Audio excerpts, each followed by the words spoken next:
모습까지 보였습니다. 이런 상황에서 박근혜 대통령이 전격적으로 대구 서문시장에 화재의 현장을 찾았습니다. 대구 시민들의 복잡한 마음이 그대로 묻어났습니다. 또 조금 전에 경북 구미의 박정희 전 대통령 생가가 방화범에 의해서 불이 났다는 소식이 들어왔습니다. 먼저 오늘의 취재 보겠습니다.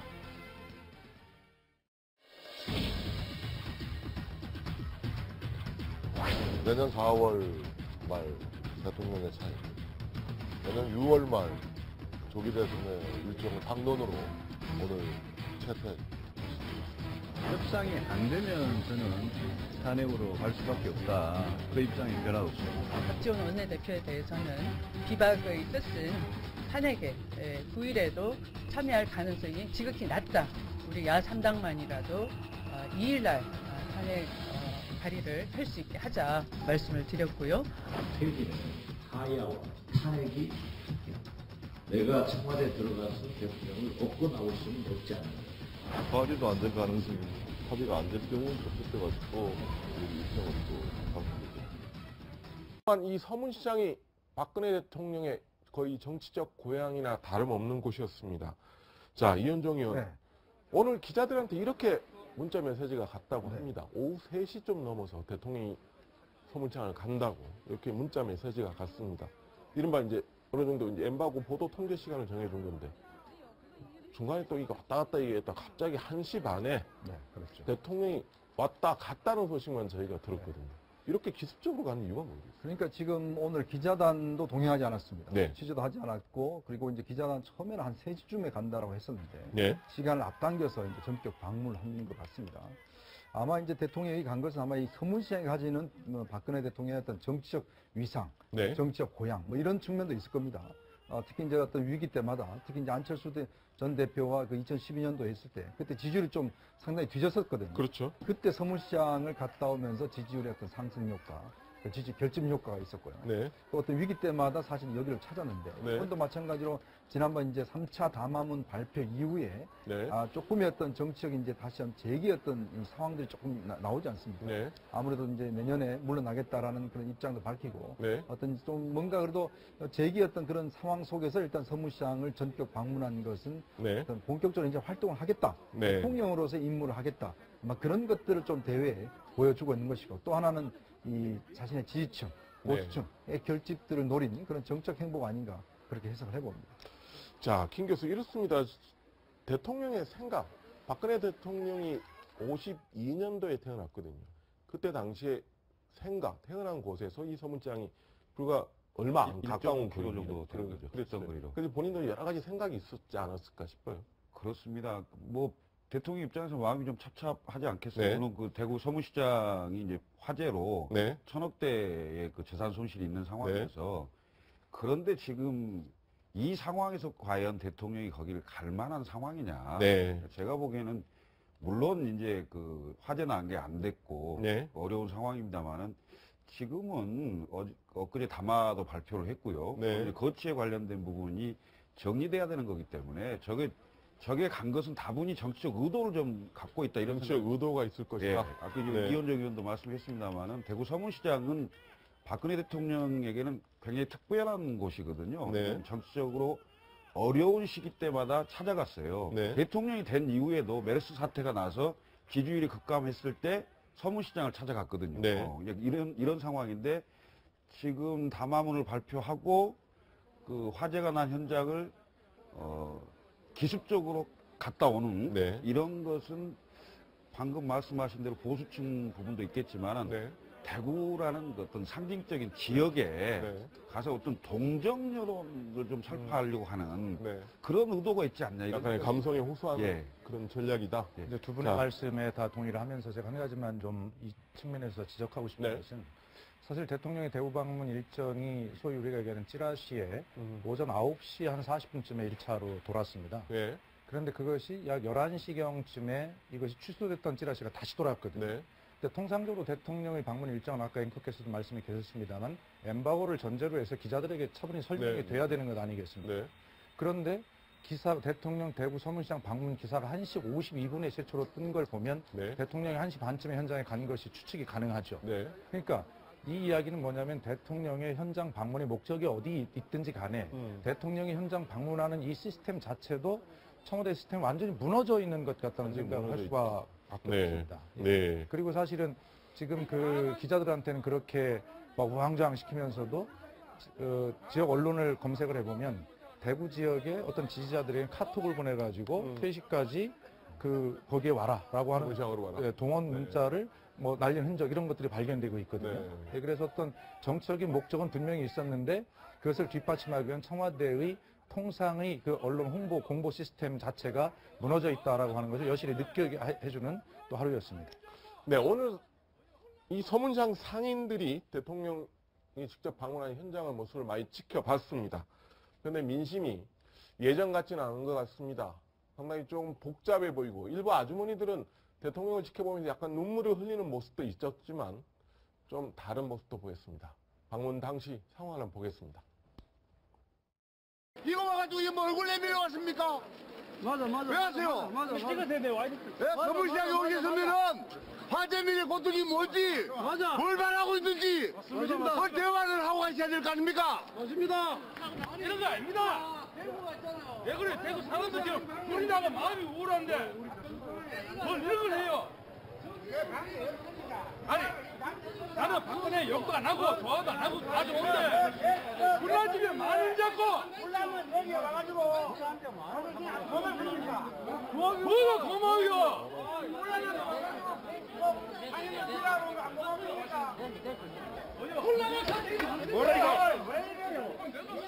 자, 이현주 네. 조금 전에 보셨지만 네. 저렇게 환영 현수막이 오는데 이걸 좀 뜯어내는 장면도 있었고 또 일부 이제 지금 불이 나서 천억대 지금 재산 피해가 났는데 그걸 수습하는 얘기들이 좀 없어서 지금 불만도 있다. 근데 또 아까 조금 전에 어디 보면 좀 약간 측은하게 대통령을 보는 아주머니들의 표정도 좀 네. 있어요. 아무래도 이제 그 시민들의 기본적으로 대통령에 대한 좀 측은지심은 있겠죠. 네. 근데 지금 오늘 상황 같은 경우는 지금 아직까지도 불이 제대로 지금 진화가 안 된 상황입니다. 네. 또 엄청난 피해가 있었고 상인들은 지금 망연자실해 있는 그런 상황이거든요. 네. 근데 오늘 저 방문을 미리 안 박사모 등등이 네. 가서 거기서 태극기를 흔들고 구호를 외치고 뭐 대통령을 옹호하는 듯한 이 집회를 가졌어요. 네. 자, 그런 걸 보면 정말 저기에 있는 지금 상인들은 지금 정말 살 길이 막막한 상황인데 네. 저런 장에 나와서 저렇게 또 대통령을 옹호하는 그런 행사를 했다는 것 자체가 기본적으로 제가 볼 때 좀 이해가 되지 않는 측면이 있습니다. 네. 그리고 아까 박수 의원도 이야기했지만 미리 저 일정이 공개됐다는 것 자체는 상당히 좀 문제가 있습니다. 네. 대통령 일정 자체가 기자들한테 가장 먼저 사실은 엠바고로 알려지는 이유가 뭐냐면 대통령 경호 문제 때문에 그런데 그렇죠. 오늘 네. 특히 간 것 같은 경우도 경호원들이 엄청나게 동원이 됐어요. 네. 일반인들은 전혀 접근할 수 없도록 저렇게 많은 수의 경호원들이 지금 접근이 됐고 네. 저렇게 이제 행사가 잠깐 뭐 상황실도 안 들어가고 잠깐 10분 있다가 돌아온 것이거든요. 네. 근데 10분 정도 대통령이 오려면요.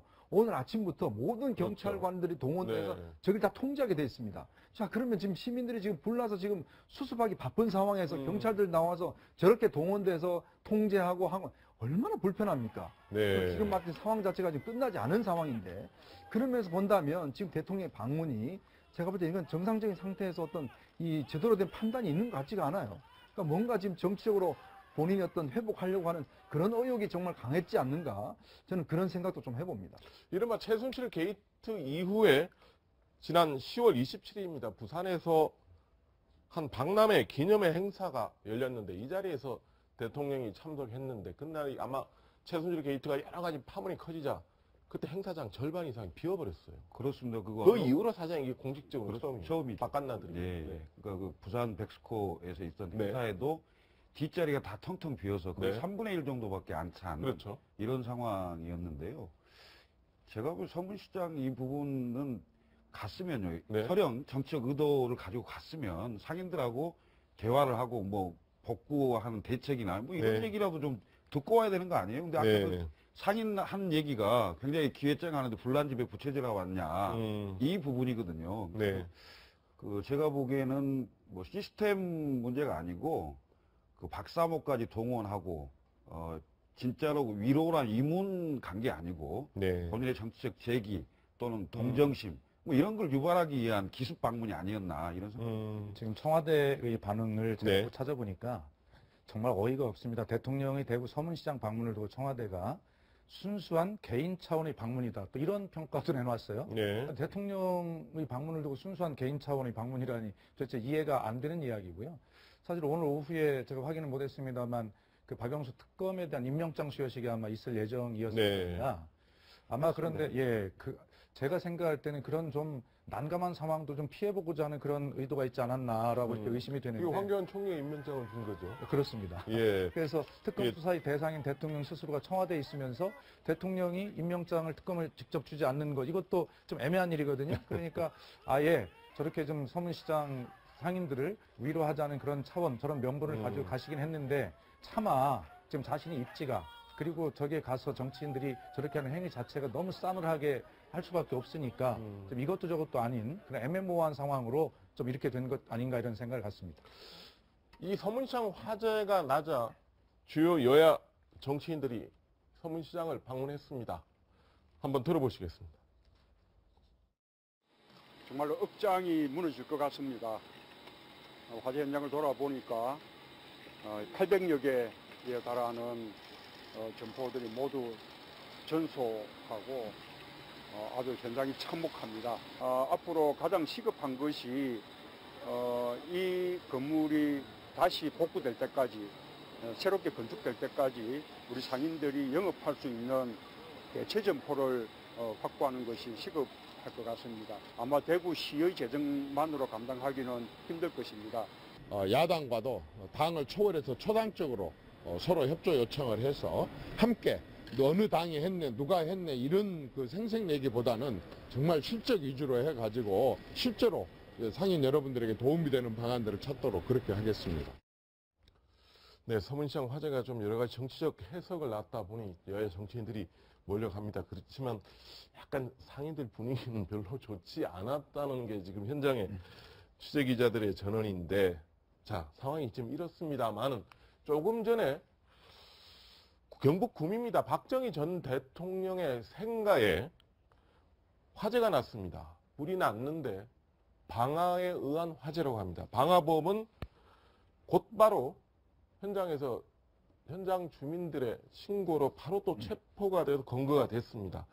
자, 문제는 이 화재가 발생해서 박정희 전 대통령과 유경수 여사의 영정 사진이 있는 그 추모관이 모두 전소됐습니다. 완전히 다 타버렸는데 지금 내부 사진을 지금 여러분들이 보고 계십니다. 지금 경찰이 폴리스 라인을 그어놓고 있고 지금 새까맣게 그을린 장면 네. 보이죠? 지금 조금 전에 들어온 속보에 따르면 일단 방화범은 5년 전에 노태우 전 대통령의 생과도 방화했던 그 네. 범인이라고 합니다. 그 똑같은 시너를 이용해서 오늘 이제 범행을 저질렀고요. 일단 지금 체포를 해서 백모 씨라고 하는데 한 50대 네. 정도 됩니다. 조사를 하고 있는데 저 상가 구미 상무동의 저 상가 저 생가 같은 경우는 1900년도부터 사실은 이제 박정희 대통령이 고등학교 다닐 때까지 저기서 그렇죠. 이제 거주했던 곳입니다. 네. 그 초가집이 있는 곳인데 지금 현재는 4개 동 정도가 이제 건물이 있고 네. 지금 오늘 불탄 곳은 대통령이 이제 그 영정에 모셔있던 바로 네. 그곳입니다. 그 옆에 있던 저 초가 같은 경우도 조금 일반 불이 탔고요. 네. 그래서 일단 내부 전체 영정 자체는 상당히 이제 다 태워서 네. 그렇게 피해를 입었다고 지금 전해지고 있습니다. 얼마 전에 그런 일도 있었죠. 박정희 대통령 탄신 99주년, 내년이 이제 100주년이니까. 100주년이죠. 그때 행사 때도 지금 박근혜 대통령 하야라고 또 시위대가 가서 또 충돌도 벌어지고 좀 계속 불성사하는 모습이 계속 맞습니다. 벌어지고 있어요. 앵커 말씀대로 네. 그런 일도 있었고요. 그 다음에 유경수 여사 네, 또 얼마 전에. 숙모회인가요? 네, 그거 91 행사할 때도 네. 그 시위를 하고 네. 그다음에 지금 생가까지 불타고 이런 상황인데요. 네. 사실 박근혜 대통령에 대한 분노가 사실 박정희 전 대통령, 유경수 그 여사 네. 치고 올라가는 이런 상황이 아닌가 이런 생각이 좀 드는데요. 네. 근데 좀 오버하는 경향도 있어요. 100주년 그 기념사업회에 네. 광화문에다가 박정희 대통령 동상을 세우겠다 뭐 이런 얘기가 있었는데 네. 그런 부분들은 지금 상황에서 절대 얘기될 수 없는 분위기임에도 불구하고 이런 네. 얘기 나온다는 게 좀 문제가 있다고 저는 봅니다. 네. 그럼에도 불구하고 지금 이 200만 가까운 광화문의 이 촛불 민심 네. 이런 것들을 꺼트리지 않기 위해서는 정말 차가운 분노가 필요하다라고 여러 차례 강조 말씀을 드렸습니다. 네. 자칫 이 속보를 보는 순간 걱정이 되는 것은 네. 이런 행위가 돌발 행위가 변수가 되어서 네. 정말 이 촛불 민심에 찬물을 띄얹고 촛불에 그다음에 우리 국민들을 또다시 양 진영으로 갈라치게 하고 네. 그러면서 탄핵을 진행하는 현 상황의 진상규명과 이런 것들을 전국에 어떤 영향을 미치는 것이 아닌지 상당히 걱정이 되기도 합니다. 네. 뭔가 얘기를 하더라도 좀 차분하게 좀 얘기를 이젠 또 해야 될 때가 아닌가 싶습니다. 네. 다음 주에 넘어가 보겠습니다.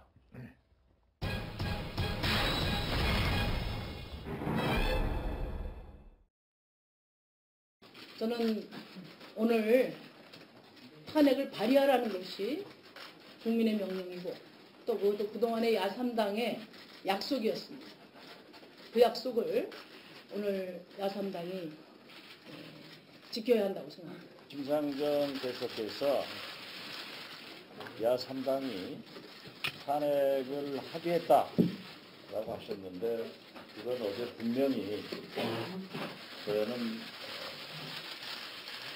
비박이 협력하면은 합의하지 지금은 할 수 없다. 탄핵안에 같이 제출하자. 그래서 분명히 거부했습니다. 그런 약속은 없었다는 것을 말씀드립니다. 조금 전 2시 반에 야3당 대표 회동에 있었던 장면입니다. 결론적으로 아무런 결론을 못 냈습니다. 내일 예고가 됐던 대통령 탄핵안 자체가 안건 자체를 발의하지도 못했고 내일 처리하겠다는 야3당 공조도 지금 현재는 깨져버렸습니다. 아마 공개석상에서 야3당 대표가 모여서 저렇게 서로 완전히 지금 어긋난 얘기를 이렇게 공개적으로 하는 것도 상당히 이례적인 것 같습니다.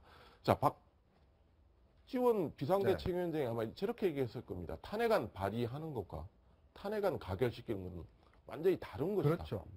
그러니까 저게 현실적인 지금 이야기죠. 왜냐하면 지금 탄핵안 발의는 그 과반수가 할 수가 있지만 탄핵안 통과는 200명이 돼야 통과될 수 있습니다. 지금 야당의 의석 갖고는 되지가 않아요. 그러니까 야당이 지금 합해봤자 171석밖에 되지 않지 않습니까? 그러니까 여당의 비박계에 지금 도움이 필요하고 그게 현실적인 문제인데 지금 오늘 보면 이제 그 더불어민주당의 추미애 대표의 행보가 상당히 저는 문제가 있다고 봅니다. 오늘 오전에 갑작스럽게 이제 김무성 전 대표를 만났어요. 그러니까 여기서 이제 그 이야기를 하면서 내년 1월 탄핵, 내년 1월 하야 문제를 또 논의를 했습니다. 그러다 보니까 또 김무성 전 대표는 지금 이 그 대통령이 제시한 부분에 대해서 일단 내년 4월 달에 하야하는 게 분명해지면 이것에 대해서는 일단 우리가 논의를 해보자, 협상을 해보자라고 제안을 했거든요. 그래서 이제 그 탄핵안 자체를 좀 연기를 해야 된다 이런 입장이었는데 그럼에도 불구하고 지금 더불어민주당인 이걸 무조건 밀어붙이겠다는 거죠. 근데 문제는 이게 밀어붙여서 될 일이 아니지 않습니까? 탄핵안 자체가. 뭔가 비박계를 끌어안고 협력하고 뭔가 신뢰를 주고 이렇게 해야 되는데 지금 민주당의 태도는 보면 이거는 뭐 내가 갈 테니까 따라와라는 식이에요. 안 하면 역적이다 뭐 이런 식의 지금 이야기를 하고 있거든요. 탄핵안 발의하면 사흘 안에 또 78시간 안에 처리를 해야 됩니다. 그러니까 처리를 해야 되니까 24시간 이후 72시간 이내. 그러니까 잘못 발의만 해놓으면 탄핵안 자체가 무산돼버리 완전히 무산돼버려. 그럼 회기를 다시 소집해야 돼요. 그러니까 새로운 국회를 소집해서 거기서 재발의를 해야 됩니다. 그러니까 발의도 어느 정도 가결될 걸 표계산이 끝나야 발의하는 게 맞다 이 얘기죠. 그렇습니다. 이 상황이 지금 굉장히 급박하게 돌아가고 있는데요. 저는 방금 말씀하셨죠. 민주당의 추미애 대표가 너무 냉탕 온탕을 지금 왔다 갔다 하는 것 같아요. 어제 야3당 대표 회담에서 몇 가지 합의가 있었지 않습니까? 그리고 지금 예를 들면 담화의 그 퇴진 일정이나 이런 거에 관련해서는 협상을 하지 않겠다고 얘기를 했단 말입니다. 합의 사항인데 오늘 아침에 갑자기 김무성 전 대표를 만나고 그다음에 유승민 의원한테도 연락을 했다고 합니다. 해서 만나서 갑자기 1월 퇴진안을 가지고 얘기를 한 겁니다. 이거 어찌 보면 명백히 야3당 그 대표회담 합의 사항을 위반한 거죠. 위반한 거고요. 그리고 오늘 또 그 비주류, 그러니까 비박계죠. 새누리당 비박계와 의총에서 사실상 4월 퇴진, 6월 대선 당론으로 채택을 했어요. 그리고 만장일치로 했다는 겁니다. 그러니까 그걸 이제 대통령이 8일까지 입장을 밝혀주면 탄핵은 안 간다. 그렇습니다. 이제 그런 상황이기 때문에 지금 당장 내일 탄핵안을 발의했을 경우에 비박계가 참석을 해서 찬성표를 던지기가 쉽지 않은 어떻게 상황이 찬성하겠습니까? 됐어요. 의견을 그리 모았는데. 그렇습니다. 이런 네. 상황이 됐기 때문에 지금 무조건 뭐 민주당 그 추미애 대표 얘기처럼 무조건 일단 발의를 하자. 네. 발의가 목적이 아니거든요. 네. 가결이 목적인 그렇죠. 거죠. 통과시켜야죠. 하려면. 지금 현재 무소속까지 합치면 172명입니다. 네. 정확히 28명의 그 새누리당 비박계 의원들의 찬성이 필요한 상황인데 네. 지금 제가 보기에는 사실상 가결이 내일 한다면 어렵지 않는 상황이거든요. 그러니까 쉽지 않은 상황입니다. 그렇죠. 그러면 발의만 해놓고 가결이 안 되는 상황이 되면 네. 그 후폭풍은 누가 감당하고 누가 책임질 겁니까? 네. 그래서 제가 보기에는 현실적으로 9일 안으로 갈 수밖에 없다. 이렇게 생각합니다. 제가 좀 네. 말씀을 보태면 이런 상황 같습니다. 지금 박지원 그 비상대책위원회 대표님의 말씀은 100번 지당하신 말씀이고요. 네. 당연히 그 탄핵의 가결을 목표로 하는 것이 맞다 이런 생각을 합니다. 그런데 여기에는 또 이런 변수들을 또 우리가 고려하지 않을 수 없습니다. 3차 담화 이후에 박근혜 대통령의 야권 흔들기가 언뜻 성공하는 것처럼 보이지 않습니까? 아, 네. 그것은 야권만으로 표가 부족하기 때문에 비박의 협조를 받아야 되는 상황에서 그렇죠. 네. 사실 비박 흔들기에 대통령이 성공했다 이렇게 봐야 됩니다. 왜냐하면 야3당이 지금 비박의 눈치를 보고 비박의 표를 좀 헤아리는 상황이 되지 네. 않았습니까? 네. 그렇기 때문에 대통령의 그 정확한 지점 찌르기에 사실은 굉장히 당황하고 있는 그런 측면이 있는 건 분명하고요. 다만 예를 들어서 9일날 하기로 말하면 9일날 현실적으로 될 수밖에 없는 걸 인정하지만 9일을 목표로 했다면 사실은 대통령의 4차 담화 이것이 그 안에 예정이 또 돼 있을 것이거든요. 네. 강력한 흔들기가 나올 수 있는 상황에서 네. 아마 이 일을 목표로 해야 된다라고 하는 그 추미애 대표의 주장도 사실 일리가 있는 것이었고요. 네. 오늘 아침에 김무성 대표를 만난 것은 이것을 뭐 대통령의 진퇴 문제, 퇴진 일시를 언제 하냐 이걸 논의하기 위해서 만난 것이 아니라 오늘 발의해서 처리하기 위한 그 비박계의 협조를 간곡히 당부하기 위한데 방점이 있었는데 네. 거기서 4월을 주장하고 나오니까 추미애 대표가 그건 안 된다.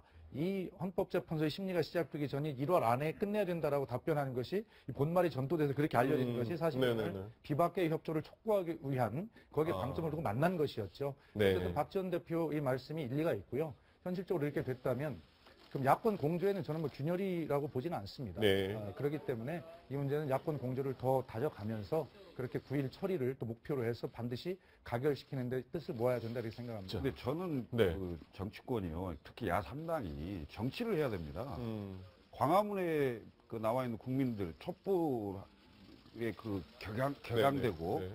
엄청난 분노 그것만 네. 생각해서는 안 됩니다. 네. 이 나라가 어떻게 가야 될 건데 수습하는 대책을 내놔야 되거든요. 그래서 저는 탄핵은 기본이라고 생각합니다. 네. 기본이라고 생각하고 대통령이 퇴진을 비롯한 일정을 전부 국회에 맡겼기 때문에 네. 그 부분에 대해서도 일정 정도 논의를 해야 된다고 생각해요. 지금 뭐 이제 일부 야권 인사들은 이제 그 얘기를 논의를 해서요. 논의를 해서 논의를 하게 돼서 논의를 해갖고 합의가 되잖아요. 그러면 네. 그건 탄핵보다 훨씬 더 명쾌한 답이 나오는 겁니다. 탄핵은요. 가결이 됐다 손치더라도 헌법재판소로 넘어가서 네. 1월 안에 해주면 좋지만 180일 이내지만 그것도 훈시 규정이어서 그걸 넘긴다 하더라도 아무런 대책이 없는 네. 언제 대선이 네, 치러져야 네. 되고 언제 어떤 정치 일정으로 가야 되는지가 불투명한 상황이거든요. 네. 그래서 저는 탄핵을 야3당이 기본적으로 추진을 하되 네. 진퇴에 관련된 국회에 위임된 그 부분에 대해서도 논의를 해서 합의를 할 수 있다면은 네. 가장 분명한 정치 일정이 나올 수 있다 이렇게 자, 생각합니다. 이현종 의원 네. 이렇습니다. 그럼 오늘 공식적으로 새누리당이 그동안 비박계가 어제 얘기했던 제안이었습니다. 대통령이 내년 4월 말에 먼저 스스로 물러나면 탄핵안을 발의 내지 처리 안 할 수 있다. 그렇죠. 그런 얘기죠. 그걸 공식 당론으로 채택했습니다. 그러면 마지막 남은 조건은 대통령이 이 제안을 9일 처리 전까지 받아서 얘기를 할 것이냐 말 것이냐 남았습니다. 받아할 것 같습니까? 아니면 거부할 것 같습니까? 일단 지금 청와대 입장은 야당과 합의를 하라는 것이거든요. 네. 합의를 할 경우에는 제가 볼 때 아마 이 안은 이미 아마 대통령이 보관을 가지고 있었던 안입니다. 아, 사실. 네. 이 4월 퇴진과 6월 대선은 네, 네. 이미 지난번 그 원로들 모임에서부터 이미 여권 내에서는 이미 가지고 있었던 문제인데 네. 문제는 이제 이걸 이제 대통령이 밝히지 않는 것은 네. 이제 국회에다가 이제 공을 던져서 네. 국회가 스스로 결정하게끔 만든 그런 측면들이 있거든요. 자, 그렇다면 야당 입장에서 이런 전술을 저는 몰랐을 리 없다고 봐요. 네. 그럼 대비를 한다면 본다면 이건 분명히 국민의 승리거든요. 어떤 면에서 보면 대통령 스스로가 네. 본인이 지금 임기 임기를 단축을 단축하고 나오고 있다는 네. 것은 정말 촛불 민심에 밀려서 네. 국민의 승리지 않습니까? 네. 그렇다면 야당은 이 승리라는 것들을 규정을 하고 네. 그리고 이제 정말 세세한 부분들에 대해서 일정을 이야기해 가야 되는데 네. 문제는 야당이 이걸 이제 승리라고 인정하지 않고 이걸 뭐 꼼수라고 인정하고 정략이라고 해버린 거죠. 네. 그러다 보니까 야당이 할 수 있는 폭은 굉장히 좁아져 버린 네. 상황이고요. 또 네. 여당 입장에서는 지금 비주류 입장에서는 자기들 보수층의 여론을 생각하지 않을 수가 없습니다. 네. 자, 그분들도 어차피 나중에 국회의원 또 돼야 되죠. 네. 네. 그러면 지금 대통령이 물러나시겠다 하신 마당에 예를 들어 그걸 갖다 그냥 거부하고 무조건 탄핵이다라는 것은 명분이 없습니다. 그리고 또 전체로 보자면 탄핵이라는 건 굉장히 불확실해요. 네. 아까도 말씀하셨지만은 헌법재판소의 그 결정 자체가 어떻게 날지 모르지 않습니까? 예상할 수 없죠. 그러면 모든 사람 생각하기에는 가시적으로 우리가 충분히 예상 가능한 일정 자체가 네. 어떤 면에서 보면 다들 원하는 것이거든요. 네. 그러면 내년 4월 하야 6월 이 대선이라는 것 자체는 전체로 보더라도 수용할 수 있는 부분이거든요. 네. 그렇다면 그 부분에 대해서 야당이 좀 더 저는 세밀한 조건을 내걸고 협상을 해서 네. 그걸 만들어내야 되는데 무조건 제가 볼 때는 아마 지금 더불어민주당도 그렇고 내부 자신들의 승리에만 너무 갇혀 있는 것이 아닌가라는 그런 생각을 좀 해봅니다. 자, 오늘 오전 아침이죠. 추미애 민주당 대표와 김무성 전 대표가 조찬회동을 했는데 여기서 아마 결과들을 기자들한테 얘기할 때 아마 김무성 전 대표의 메모지가 기자들한테 이게 사진이 잡혔습니다. 그 내용을 한번 보겠습니다. 이 김무성 전 대표의 메모지에 뜬 사진이 보면 여러 가지 얘기를 적어놨는데 형사책임 면제라는 표현이 있습니다. 자, 그래서 저게 형사책임 면제라면 결국은 대통령의 형사책임 면제가 될 수밖에 없잖아요, 표현상. 그러니까 그 김무성 전 대표의 메모에 예. 두 가지가 들어있어요. 네. 그러니까 형사처벌 X 뭐 이렇게 해서 네, 뭐 네. 이렇게 위에 부분은 추미애 대표가 얘기했던 걸 메모한 걸 네, 네. 보이고요. 네. 아래 부분은 본인의 주장을 네. 좀 메모해 놓은 걸로 보입니다. 예. 그런데 그렇다면 추미애 대표가 형사처벌은 없애게 하겠다. 그 명예로운 퇴진이 되도록 하겠다라는 얘기를 한 것이 아닌가. 지금 뭔가 뚜렷하게 설명은 없는데 예, 예. 그렇게 이제 생각하게끔 만들어 놓은 거죠. 지금. 그렇습니다. 그러니까 네. 예를 들면 1월 퇴진을 얘기하고요. 그다음에 네. 형사처벌 안 된다 얘기하고요. 네. 뭐 이런 그래서 완전히 빨리 대선을 치를 수 있도록 네. 그런 얘기를 한 것 같은데요. 네. 우선은 추미애 대표가 예. 형사처벌을 주는지 면제하는지를 할 수 있는 권한도 없고요. 안 그렇죠. 그렇지 않습니까? 네.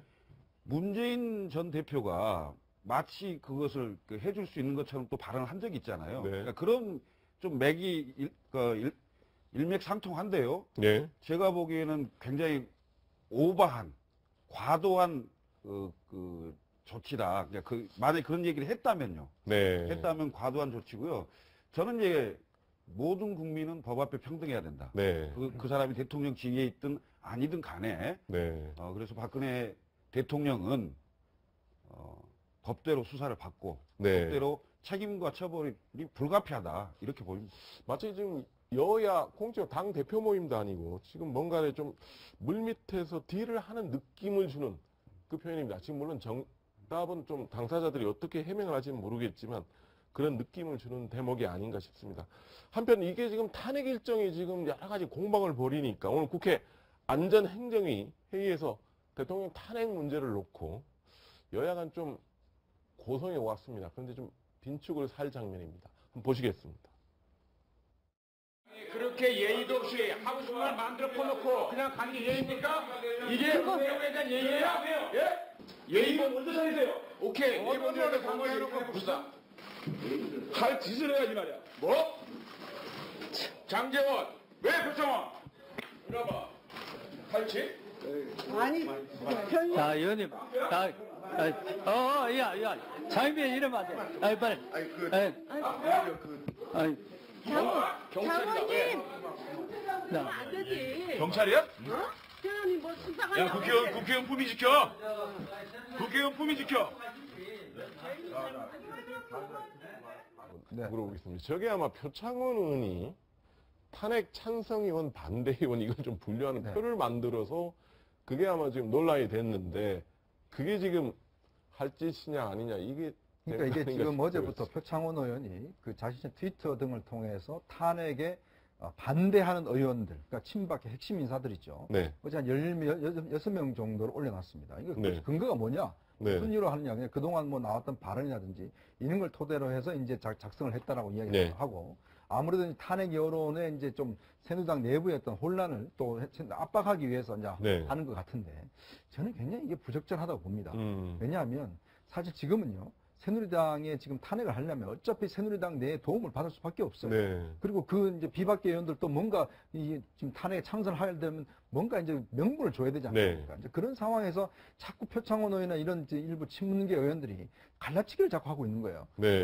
찬성하는 사람 이 사람이다, 반대하는 사람 이 사람이다. 이렇게 돼버리니까 네. 내부에서도 뭐 지금 장제원 의원 같은 경우는 이제 당내 비주류고 지금 탄핵 찬성에 지금 앞장서고 있는 의원이거든요. 그러니까 저런 식으로 자꾸 이제 하게 되면 당내에서 비주류들의 입지가 점점 줄어든다는 이야기죠. 네. 그러니까 자신들을 뭐 분명히 이제 갈라놓기 위한 그런 어떤 공작이라는 것이 들고 지금 저렇게 자꾸 추미애 대표도 마찬가지고 추미애 대표도 지금 김무성 전 대표한테 부역자라는 이야기를 했지 않습니까? 네. 또 마찬가지로 지금 저렇게 해서 자꾸 찬성할 의원이고 저걸 갖다가 다들 막 뿌리고 막 하면서 결국 고립화시키려고 하는 것이거든요. 근데 지금 문제는 탄핵이 지금 찬성의 어떤 목적을 달성하기 위해서는 어떻게 하든지 간에 신뢰를 주고 지금 사람들 끌어안고 해야 되는데 저런 행보 자체가 절대 저는 도움이 되지 않으라 봅니다. 네, 좀 이렇게 감정은 좀 죽여야 할 때 아닌가 싶습니다. 네, 다음 주제 넘어가 보겠습니다.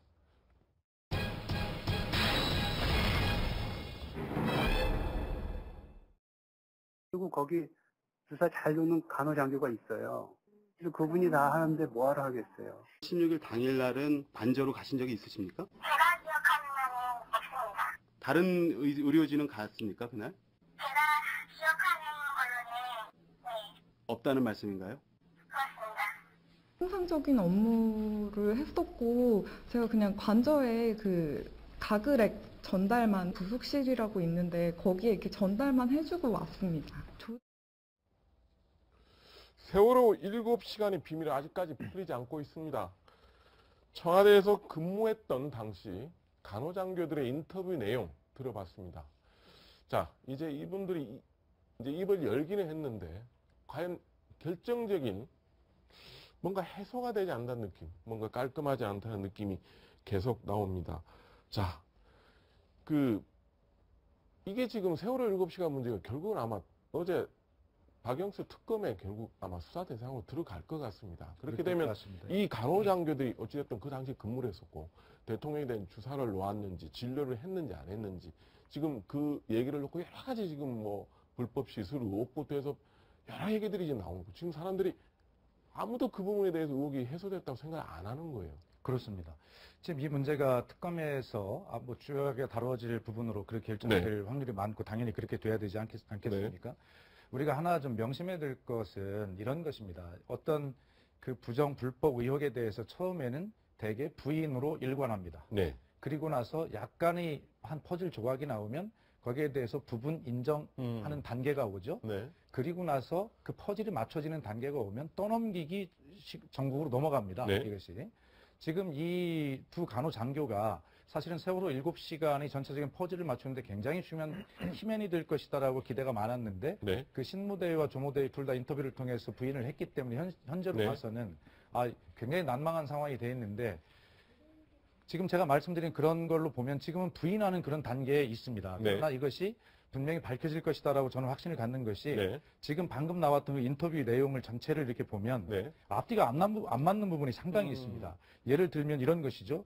그 프로포폴에 대한 것은 어떻게 됐느냐라고 이렇게 물었더니 네. 그것은 의료법상 비밀 누설 금지 조항에 위반으로 말할 수 없다. 이렇게 정확하게 이렇게 이야기를 하거든요. 예. 그런데 대통령의 관저들 의무실은 미용실을 받은 적 있는가라고 했더니 없다라고 단정적으로 이야기를 합니다. 알고 싶은 것에 대해서는. 그래서 네. 거기다 물어봅니다. 이것 역시 비밀 누설 금지 위반 아니냐라고 했더니 답변을 못 합니다. 네.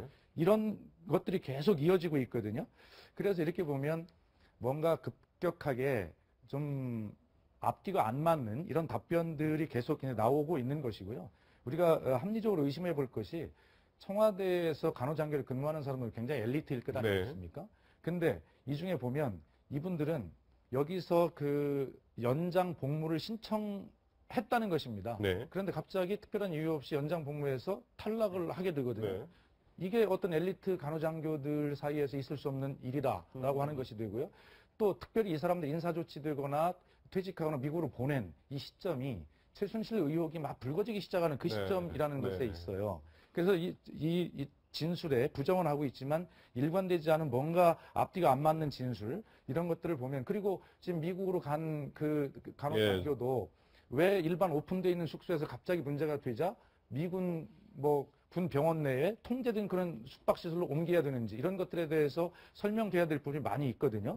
그래서 분명한 것도 아까 나왔습니다만 그 김상만 녹십자 아이메드 그 원장에서 간호장교가 정맥주사는 놓을 수밖에 없다라고 분명히 일관되게 이야기하고 있는데 이 사람들은 아니라고 하지 않습니까? 그래서 이런 부분들은 앞으로 특검에서 좀 자세하게 꼭 밝혀지리라 이렇게 생각을 합니다. 자, 이 의원님 몇 개 발언이 계속 지금 김상만 전 자문의도 그렇고 지금 신모 조모 대의 지금 딱 3명이 당시에 지금 의무실에 있었느냐 없었냐 가지고 지금 계속 논란입니다. 다 있기는 했는데 또 어떻게 서로 얘기가 다 어긋나는 거예요. 이게 이제 결국은 이제 아마 특검 쪽에 가서 이제 말을 좀 맞춰봐야 될 것 같은데 지금 보면은 2명의 간호장교 같은 한 명은 지금 미국 텍사스에서 연수를 받고 있고 한 명은 지금 전역을 했는 그런 상황인데요. 이 이제 이야기를 들어보면 분명한 이야기를 못 하고 있어요. 왜냐하면 이게 이제 현역 장교기 때문에 아마 본인이 어떤 여러 가지 이제 비밀 누설 금지라든지 이런 것 때문에 지금 못하는 것 같습니다. 그러나 어차피 이제 대통령이 주사를 놨다는 건 인정을 했고, 근데 어떤 주사인지에 대해서는 이제 이야기를 하지 않고 있거든요.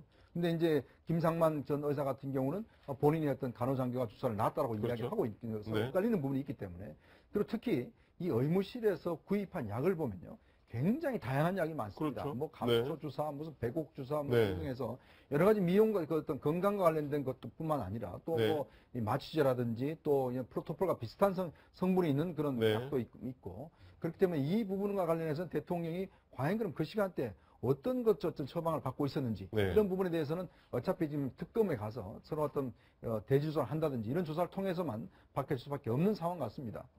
자, 논란이 되고 있는 각종 미용 주사제에 대해서 지금 미국에 있는 조모데이 당시 간호장교였습니다. 이렇게 대답했습니다. 한번 들어보시겠습니다. 다시 한번 말씀드리겠습니다. 환자 처치와 처방에 대한 노력법상 비밀누설 금지 조항 위반이 말씀드리겠습니다. 다시 한번 말씀드리지만 환자 처치와 처방에 대한 정보는 노력법상 비밀누설 금지 조항 말씀드릴 수가 없습니다. 자, 김 교수 그렇습니다. 지금 결론적으로 보면 의료법상 비밀 누설 금지 조항에 따라서 말씀드릴 수 없습니다. 또 그 같은 얘기입니다. 의료법상 비밀 누설 금지 조항에 따라서 말 못하겠습니다. 뭔가 다 이게 좀 약간씩 짜맞춘 듯한 느낌을 줄 수밖에 없어요, 지금 얘기가. 그리고 이게 7시간 문제가요. 그러니까 그동안 한 2년 이런 의혹에 뿌리를 물고 이렇게 됐는데 이게 지금 너무 늦게 지금 그 두 간호장교 같은 경우도 너무 늦게 지금 이게 발견됐고 거기 있었다는 게 얘기가 되는 거 아닙니까? 제가 보기에는 김상만 그 전문 주치 전문인 자문이죠. 자문이하고 이 두 간호장교 말이 완전히 다릅니다. 그 김상만 원장은 주사를 놨다고 지금 분명히 얘기를 하고 있거든요. 그리고 국내에 있는 그 간호장교가 신모죠. 신모대인은 본인은 한 게 없다. 그런데 다른 사람은 모르겠다는 취지의 얘기를 한 거죠. 그런데 조모대인은 미국에 있는 조모대인은 의료법상 얘기를 못 하겠다는 거예요. 그러면 뭔가 다른 일을 하긴 한 거 아니겠습니까? 본인이 안 했다 그러면 나는 안 했다라고 얘기를 하면 되는데 그 얘기가 아니고 법 때문에 얘기를 못 한다는 거기 때문에 제가 보기에는 이 7시간 문제는 박영수 특검에서 반드시 조사 대상이 될 걸로 보이고 거기서 대질신문도 하고 그다음에 여러 가지 약품을 왜 구입했는지 어느 정도 썼는지 그다음에 지금 어느 정도 남아있는지 이걸 확인하면 밝혀질 가능성도 있다 이렇게 보입니다. 아마 국민들은 이번에 대통령 특검을 통해서 좀 이런 의혹들 하나라도 제대로 말끔하게 좀 정리가 되기를 아마 바랄 것 같습니다. 자, 새로운 말씀 고맙습니다.